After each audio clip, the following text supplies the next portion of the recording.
María Corina Machado is not a coup monger, a golpista. Chavez was one and Maduro is one. First, in 1992, Hugo Chavez, then a lieutenant in Venezuela's military, attempted a violent coup d'etat against a democratically elected government.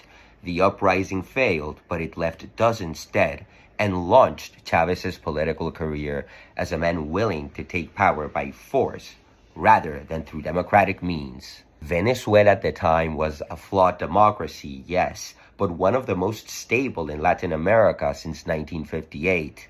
Despite the dominance of two main parties, several others had representation in Congress and local government. Elections were competitive. Political alternation existed. None of this justified a military uprising. Then in 2007, Chavez proposed a constitutional reform that would expand presidential power, including eliminating term limits, giving the president control of the central bank, as well as unlimited emergency powers. After massive mobilizations led by students, Venezuelans rejected the reform in a referendum. Chavez nonetheless later enacted many of those same measures through enabling laws passed by a Chavista majority in Congress, in violation of Article 345 of the Constitution. That was a coup against the popular will.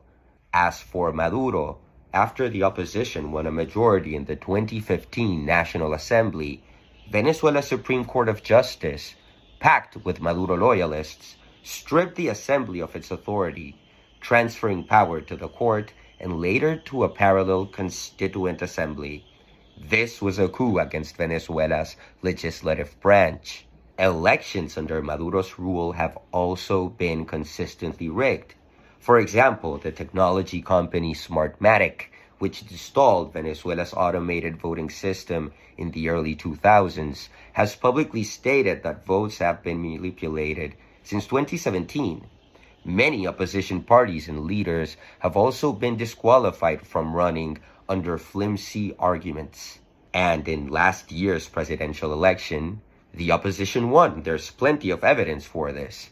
Yet Maduro's government declared itself the victor and refused to publish full transparent results, stealing the election. Now, there was a coup of sorts against Hugo Chavez in 2002, an action that María Corina Machado did not command. She wasn't even a political leader back then. On April 11, at a moment where Chavez was deeply unpopular, well before the oil boom stabilized his rule, a massive protest took place against his government. The march was violently repressed, leading to deaths and chaos. Senior military officers refused to implement Plan Avila, a military public order plan involving the deployment of the armed forces against civilians, a plan that Chavez had ordered. They later publicly stated that Chavez had resigned and a short-lived transitional government was formed around Pedro Carmona, a businessman backed by parts of the military and by Venezuela's unions. This episode collapsed almost immediately after Carmona dissolved the National Assembly and the Supreme Court. An undemocratic act, I'd say. Within 48 hours, Chavez was returned to power by loyalist officers as led by Raúl Baduel, who was later imprisoned after breaking with Chavez, particularly over the 2007 debacle I previously mentioned, over Chavez's intentions to govern indefinitely. I understand if some disagree with some of Machado's political views, but today she represents a plurality of Venezuelans confronting a dictatorship that has impoverished millions, tortured thousands, and stolen a presidential election. Calling her a golpista is straight-up Chavista propaganda.